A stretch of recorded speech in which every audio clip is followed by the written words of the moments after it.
Now, persistent flooding has severely damaged key parts of KwaZulu-Natal's road network. Trucks are also causing regular car pileups there. Senior reporter Dasen Thathiah is taking a closer look at the state of the province's roads. Let's check in with him this morning as he, of course, gives us this update. Good morning to you, Dasen. I mean, what can you tell us from where you stand, just in terms of the damage?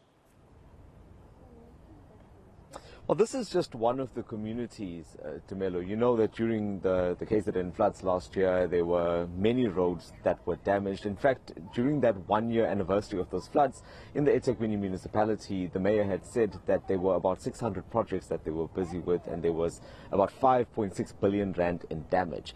But that's just from the floods. So we need to park that for a second, because the issues are generally bigger than that. That's not including the other problems that arise as a result of a lack of maintenance and the problems that arise within communities. So obviously, before we look at the broader issue of the province, we also need to narrow it down to certain communities, and that's why we are in Morningside today. Besides the big floods of last year, there were also heavy rains that came in that year and again this year, and it's caused major damage in several areas, one of them being here.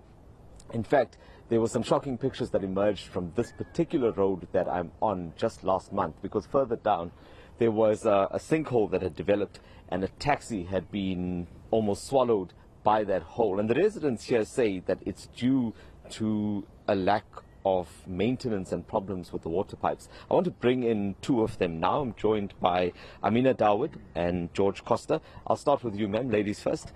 You can tell me just about the experience. I see that there is work being done, so let's acknowledge that as well, that the municipality has responded. But just what has been the experience, if I could just ask you to join me here, what has been the experience as a resident as you were seeing these roads collapse? Thank you, Dasen, for coming out to us. I think what I can say is that we've been living here for the last 25 years or so.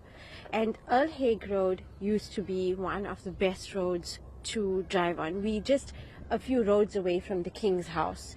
The experience here was really, really frightening. We had a taxi, and this area that you're looking at here, there was an AA truck that was stuck in this as well. About 2 or 3 weeks ago, we had a reporter that came out from The Independent, and we highlighted that this was now going on 2 weeks prior to that it was not being fixed.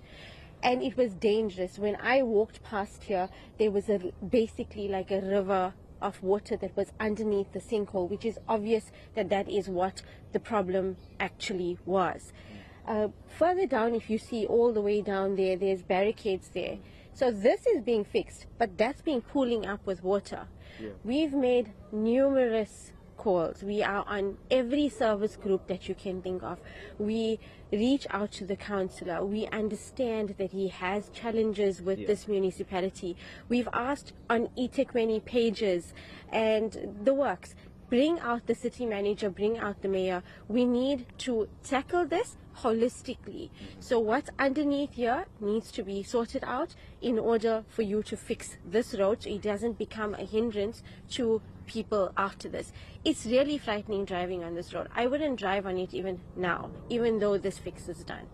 I appreciate it. No, thank you so much. I mean, I just want to bring you in here, George. You've also been a resident for a long time. 45 years. So just talk to me about your experience here and what you've been seeing. I know that some of the residents have spoken about the issue of the pipes, but beyond that, has this been the situation for well before the KZN floods, or is this as the result of that? No, that it's been ongoing.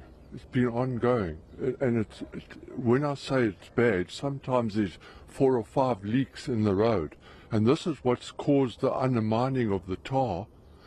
And what happened was, all of a sudden we had a meeting and we got hold of them, and things started to happen, and my eyes lit up, because they put in temporary pipes to connect the people that were out of water, and the excavation was left open, and next thing I saw them that were filling the hole. So I don't know if they've repaired the pipe work down there. I mean, it's a good time now to test their workmanship if the pipe is what's done, because they've still got the temporary pipes in place. Yeah. And me being from City Engineers, originally, I did 41 years in service, and we've never had this problem. The other biggest problem is they came to repair a pipe, and they just switch on mains. There's a sequence to bleed the system, and the mains cannot take this kind of punishment. It's just popping out all over the show. The next road is likewise. It's starting off exactly how this one is. So you think it's going to be a continuous problem? Thank you so much for your time. There's some of the residents sharing their experiences here at Tumelo, but there seems to be a common concern in so many areas that we've been to, where there is a repair that is done in one particular place, but there's a problem that arises elsewhere. It almost sounds like the entire system needs to be refreshed, and whether that's possible or not is something that remains to be seen. But ultimately, we end up with the state of the roads in not just the main roads, I'm talking about the neighborhoods as well, looking like they are around me at the moment. You know, and maintenance being at the heart of this issue, Dasen, these roads needing to be urgent, because I heard, one of the residents saying that she herself would not even drive on such a road. That's how scary and life-threatening they find it. Dasen Thathiah, we'll leave it there for now, colleague, but thank you so much for this update, Dasen, for us out in KwaZulu-Natal.